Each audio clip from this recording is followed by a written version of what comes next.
한덕수 전 국무총리가 윤석열 전 대통령의 계엄 선포를 방조한 혐의로 구속 갈림길에 섰습니다. 전직 국무총리가 법원에서 구속영장 심사를 받는 건 우리 헌정사상 처음인데요. 관련 내용 이고은 변호사와 함께 나눠보겠습니다. 안녕하십니까? 어서 오십시오. 안녕하세요. 네, 한 전 총리에 대한 구속 전 피의자 신문이 오늘 진행이 됐고 일단 서울구치소에서 결과를 기다리고 있는 거죠? 네, 그렇습니다. 서울구치소 내부에는요, 이 구인 피의자 대기 거실이 있습니다. 그래서 영장 실질 심사의 결과가 나올 때까지 일단은 피의자 대기실 내에서 기다리면서 이 법원의 결정을 현재 기다리고 있는 것으로 보여집니다. 예, 헌정사상 최초로 전직 국무총리가 구속영장 심사를 받았는데 어떤 혐의인지도 한번 짚어주시죠. 네, 총 3가지의 혐의로 나눠볼 수 있을 것 같은데요. 일단 가장 중하게 언급되고 있는 것이 내란 우두머리 방조 혐의입니다.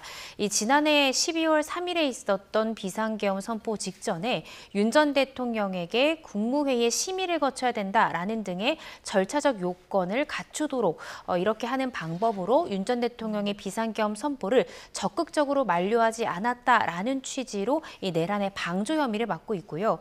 또 이 탄핵 심판 과정 중에서 헌법재판소에 이 증인으로 출석한 바 있는데 당시에 한덕수 전 총리 같은 경우에는 계엄 선포문에 대해서 나는 인지하지 못했다. 나중에 시간이 지나서 보니 바지 뒷주머니에 있더라라는 취지로 이 당시에는 선포문을 받은 적도 인지하지도 못했다라는 취지로 증언한 바 있습니다. 네. 그렇지만 특검팀에서 확보한 CCTV상 이 한 전 총리가 문건을 받아들고 지켜보고 또 이 부분에 대해서 이상민 전 행안부 장관과 대화를 나누는 모습 등 이 기존의 증언 내용에 배치되는 CCTV가 나왔고요. 이 부분이 허위로 증언한 것이다라는 위증 혐의 받고 있습니다.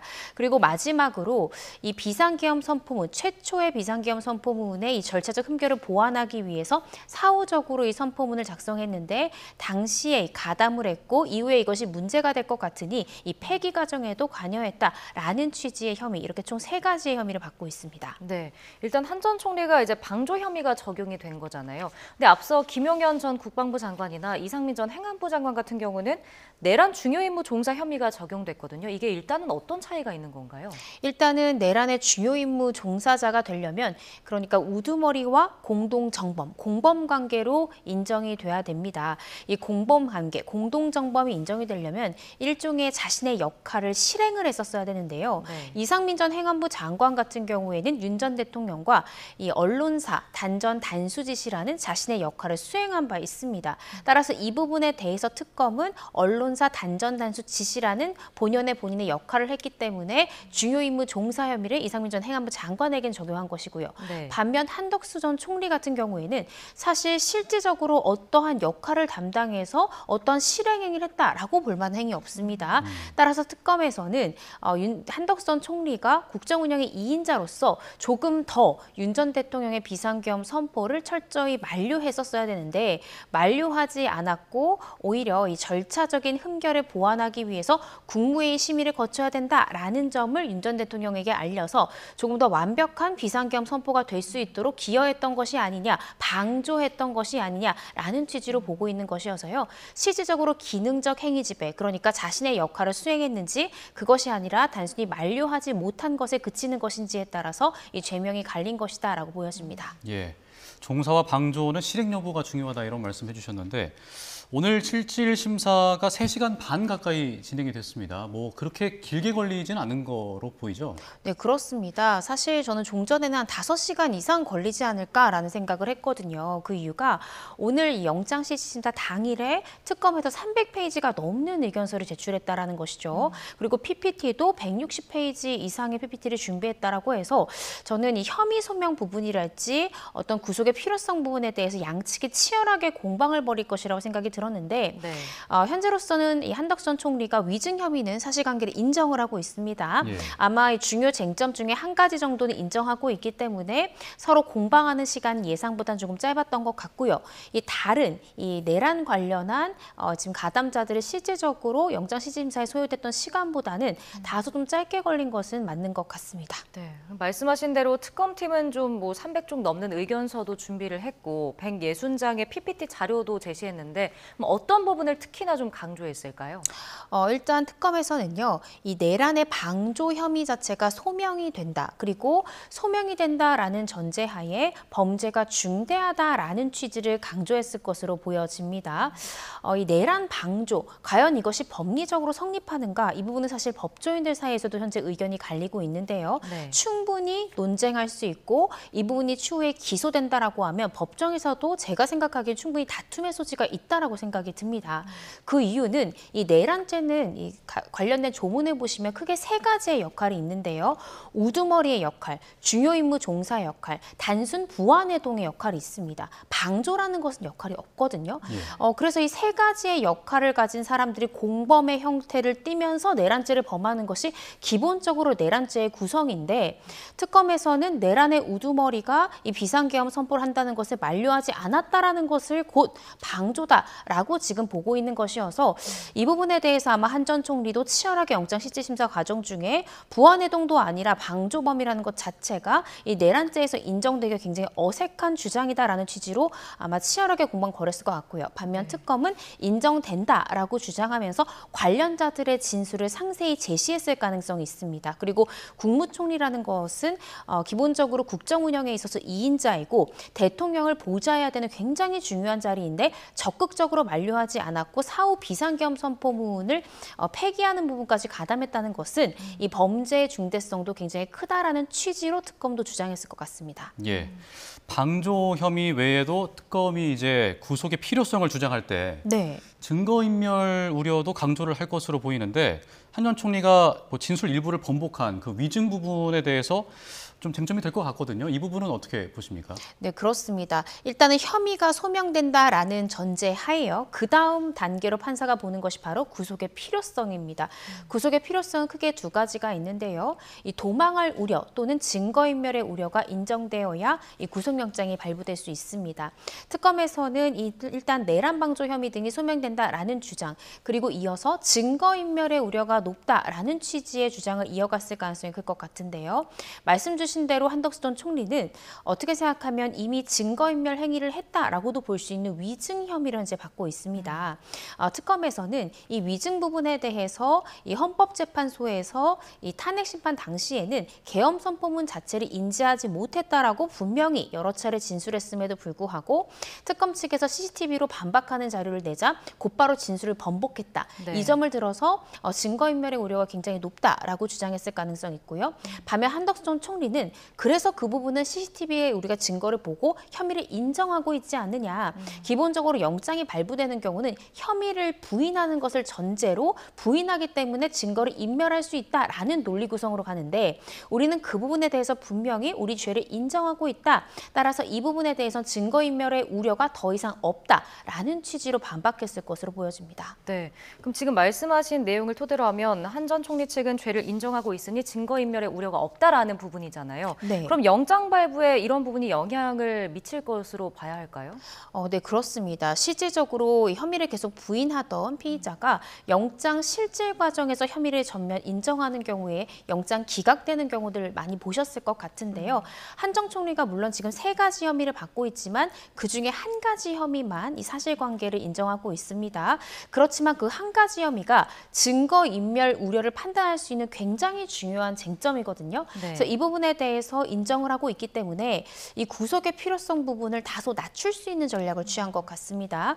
그러면서도 이 내란 방조 혐의가 과연 법리상 인정되는가를 영장 실질심사 과정 중에서 양측이 굉장히 치열하게 공방이 오갔다라는 취지의 지금 언론 보도들이 나오고 있거든요. 네. 그래서 조심스럽게 추측해보자면 현재 영장 전담 판사도 과연 내란 방조 혐의가 인정될 것인가 그 부분을 굉장히 고민할 것 같고 또 네. 방조범에 대해서 범죄의 중대성까지 인정할 수 있는가. 만약 방조범까지 구속하기 시작한다면 사실 내란에 가담된 혹은 그 국무회의 때 참석한 국무위원들 다수가 모두 구속돼야 되는 그런 상황에 처할 수 있습니다. 예. 따라서 이 방조 혐의를 받는 첫 영장 실질심사인 만큼 판사도 방조범에 대해서 이 영장 발부를 어떻게 할 것인가 그리고 자신의 판단이 앞으로의 국무위원들에게 가늠자가 될 수 있기 때문에 굉장히 고심이 길어지지 않을까. 오늘 안보다는 다음 날 새벽경에 이 결과가 나올 가능성도 좀 있지 않을까 싶습니다. 네. 그럼 만약에 한덕수 전 총리가 구속된다면 우리 헌정사상 처음인데 이 구속 가능성을 법조계에서는 어떻게 보고 있습니까? 의견이 좀 갈리는 것 같습니다. 그렇지만 제 주변에 있는 이제 법조인들은 이 기각에 조금 더 무게를 두는 의견들이 조금 더 많은 것 같습니다. 그 이유가 제가 아까 말씀드린 과연 이것이 내란 우두머리의 방조가 법리상 성립할 것인가를 두고 법조인들 사이에서도 성립한다, 성립하지 않는다는 의견이 갈리고 있는 것이거든요. 예. 이렇게 지금 현 전 총리가 받고 있는 혐의 중에 가장 무거운 혐의가 바로 내란 우두머리 방조 혐의인데 이 가장 무거운 혐의의 소명 여부가 이렇게 불투명하다면 수사 단계부터 구속시킬 경우 피의자의 방어권이 심각하게 침해될 수 있다라는 점에서 기각에 조금 더 목소리가 우세한 것 같고요. 그렇지만 끝까지 한번 영장 결과는 좀 더 지켜봐야 될 것 같습니다. 네, 만약에 한 전 총리가 이제 구속이 된다면 특검 수사가 좀 더 빠르게 진행이 되지 않을까 싶은데 뭐 박성재 전 법무부 장관도 수사 대상이 될까요? 이미 강제 수사에 들어간 상태 아닌가요? 네, 그렇습니다. 박성재 전 법무부 장관 같은 경우에는요, 단순한 방조 혐의가 아닙니다. 특검에서는 박 전 장관도 일정한 역할을 수행했다라고 의심을 하고 있는데요. 특검이 보고 있는 박 전 장관의 실제 지금 진행했던 실행행위는 이 계엄 당일의 합수본에 검사 파견을 검토하도록 지시했다라고 지금 보고 있는 것이고, 출입국 규제팀에 현장 대기 지시를 했고 또 교정본부에 수용할 수 있는 여력이 있는지 점검할 것을 지시했다라는 점에서 중요 임무 종사 혐의로 박성재 전 장관을 지금 들여다보고 있습니다. 그래서 만약에 오늘 한덕수 전 총리에 대해서 방조범임에도 불구하고 영장이 발부된다라는 것은 사실상 이 박성재 전 법무부 장관에 대해서도 한 차례 피의자 조사 이후에 구속영장 청구 수순으로 빠르게 갈 수 있다라는 것을 좀 예측해 볼 수 있을 것 같습니다. 네. 또 이외에도 최상목 전 경제부총리를 비롯해서 계엄 직전 당시에 국무회의에 참석했던 국무위원들과 또 대통령실 관계자를 향해서도 수사가 이어지겠죠? 네, 그렇습니다. 제가 지적했던 부분이 바로 그런 부분인데요. 적극적으로 만류했다, 만류하지 않았다라는 기준 너무 모호하다라는 생각이 듭니다. 어디까지 만류해야 방조범의 범위에 들어가는 것이고 어디까지 만류하지 않아야 이렇게 방조범 성립 여부가 달라지는지에 대해서 오늘 이 영장 전담 판사의 판단이 그만큼 중요하다라는 것인데요. 오늘 아마 그러한 기준이 될 수 있는 결정이 나오지 않을까 싶고 이 결정에 따라서 국무회의 당시 때 참석했던 국무위원들도 어디까지 방조범의 수사 범위가 확대될 것이고 대통령실 관계자 또한 이 가담의 범위, 방조의 범위를 어디까지 확대 적용할 수 있을 것인가가 오늘 한덕수 전 총리 영장 결과에서 가장 중요한 부분이다라는 생각이 듭니다. 네. 이런 가운데 오늘 통일교로부터 돈을 받았다는 의혹을 받는 권성동 국민의힘 의원이 특검의 피의자 신분으로 소환이 됐습니다. 관련 내용 먼저 들어보시겠습니다. 특검 측이 제기한 각종 의혹에 대해서 저는 결백합니다. 그렇기 때문에 당당합니다. 가서 있는 그대로 다 진술하고 반드시 무죄를 받도록 하겠습니다. 네, 먼저 권성동 의원에게 적용된 혐의가 뭔지부터 좀 짚어주시죠. 네, 현재 받고 있는 혐의는요. 정치자금법 위반 혐의 받고 있습니다. 윤영호 전 통일교 이 간부로부터 1억 원 상당의 정치자금을 불법 수수했다라고 특검은 보고 오늘 소환조사 벌이고 있고요. 네. 이러한 혐의로 소환조사는 시작하지만 오늘 장시간 지금까지도 조사가 이어지는 것으로 볼 때 아마 통일교 전 간부 그리고 통일교와의 인연 또 지금 많이 보도되고 있는 이 권성동 의원을 밀어주기 위해서 통일교의 교인들을 집단으로 입당시킨 건 아니냐라는 이 각종 의혹들에 대한 수사가 이어지고 있을 것 같습니다. 예, 이 특검팀이 2023년 3월 전당대회에 주목하고 있는데 통일교 신도들을 입당시켜서 이 권 의원을 대표로 밀어주려고 했다 이런 의혹을 보고 있는 거잖아요. 김건희 씨가 관여했는지도 보고 있는 거죠? 네, 그렇습니다. 현재 특검에서는 이 전성배 씨와 그리고 윤용호 전 이 통일교 간부 간의 이 나눈 문자 메시지를 바탕으로 실질적으로 이 통일교 교인들을 조직적으로 동원해서 이 권성동 의원을 밀어주려 했다라는 의혹을 현재 들여다보고 있는 것이고요. 그리고 권 의원이 당대표 출마를 포기하겠다라고 선언 선언하자 그 다음에는 당대표로 김기현 의원 등을 밀어주자라는 등 구체적인 명단을 전달했고 그 명단에 따라서 이 윤 전 본부장을 통해서 이 통일교가 조직적으로 움직인 건 아닌지 들여다보고 있습니다. 그렇다라고 한다면 그 인원들에 대한 명단, 그것은 누구의 지시였는가를 볼 때 현재 특검에서는 그 지시의 배후에는 김건희 씨가 있었던 것이 아니냐라고 이 전성배 씨와 또 윤영호 전 본부장 간에 주고받았던 이 문자 메시지 그리고 또 윤영호 전 간부의 진술 이런 것들을 토대로 의심을 하고 있고 수사를 하고 있는 그런 상황입니다. 네, 지금 문자도 얘기해 주셨는데 결국 윤영호 전 통일교 세계본부장과 건진법사 전성배 씨 사이에 오갔던 문자에서 이제 권성동 의원의 이름이 언급이 된 거잖아요. 그러니까 이들 간 연결고리를 지금 좀 조사를 해보겠다 이런 부분이겠죠? 네, 그렇습니다. 계속 전성배 씨와 윤영호 전 간부 같은 경우에 계속해서 윤심은 누구냐, 윤심은 여전히 권이다라는 등의 결과적으로 권성동 의원이 이 통일교 측과 굉장히 뿌리 깊게 관련되어 있는 것은 아닌가를 의심해 볼 수 있는 그런 문자 메시지가 발견이 된 것이고요. 그리고 이 권성동 의원에게 내가 1억 원의 정치자금을 건넨 것이 맞다라는 이 윤영호 전 본부장의 또 진술까지 있는 상황이고요. 네. 이 진술을 뒷받침해 줄 수 있는 또 메모까지 있는 상황입니다. 이것이 실질적으로 뇌물수수죄가 인정될 경우 이 자금을 전달한 윤영호 이 전 본부장 같은 경우에도 뇌물공여죄로 자신도 처벌받을 수 있는 상황인데도 공유한 것이 맞다라고 진술하는 것은 그 진술의 신빙성이 또 대단히 높다라고 평가할 수도 있는 부분이거든요. 따라서 지금 이런 부분들을 토대로 권 의원에 대해서 아마 굉장히 추궁 압박적인 수사를 벌일 가능성이 높지 않을까 싶습니다. 예. 근데 권 의원은 없는 죄를 있다고 할 수 없다면서 혐의를 좀 강하게 부인하고 있는데 권 의원에 대한 구속영장 청구는 어떻게 될까요? 저는 구속영장 청구할 가능성이 대단히 높다라고 생각이 들고요. 빠르면 오늘 조사 이후에 일주일 내에도 영장 청구할 가능성이 굉장히 높다라고 생각이 듭니다. 그 이유는 일단 혐의 사실 소명 같은 경우에는 제가 아까 말씀드렸듯이 뇌물을 준 사람, 그러니까 윤영호 전 본부장이 자백 진술을 하고 있고 이를 뒷받침해 줄 수 있는 물적 증거, 문자, 메모 등이 있기 때문에 아마 특검에서는 이 정도면 혐의 사실 소명된다라고 볼 것 같고요. 네. 거기다 증거인멸의 우려로 지난달에 있었던 이 권성동 의원에 대한 압수수색 과정에서 권 의원의 차량에서 차명폰이 나왔는데 그 차명폰을 통해서 이 비상계엄 선포 이후에 윤영호 전 본부장이랄지 건진법사랄지 이런 사람들과 계속 소통해왔고 전화를 해왔다라는 증거들이 나오고 있고 심지어는 윤영호 전 본부장이 특검에 첫 출석하는 날 이 권 의원의 보좌진이 이 윤영호 씨 측에 사람인 줄 알고 전화해서 이 조사 사항에 대해서 파악하려고 했던 이러한 시도들까지도 현재 지금 나오고 있는 상황이기 때문에 영장 청구 가능성은 굉장히 높다라고 예상해 볼 수 있을 것 같습니다. 네. 그리고 이제 김건희 씨가 내일 기소 전에 마지막 조사를 받습니다. 앞선 그 조사들처럼 내일도 진술 거부권을 좀 행사할까요? 네, 그렇습니다. 아마 내일 특검에서는요, 그간 4차례에 걸쳐 조사를 벌여왔는데 미처 확인하지 못했던 부분에 대한 마지막 조사를 아마 실제적으로 실행을 할 것 같습니다. 이 부분에 대해서 김건희 씨도 기존 입장대로 혐의를 부인하면서 진술 거부권 행사하는 그런 전략을 취할 것 같고요.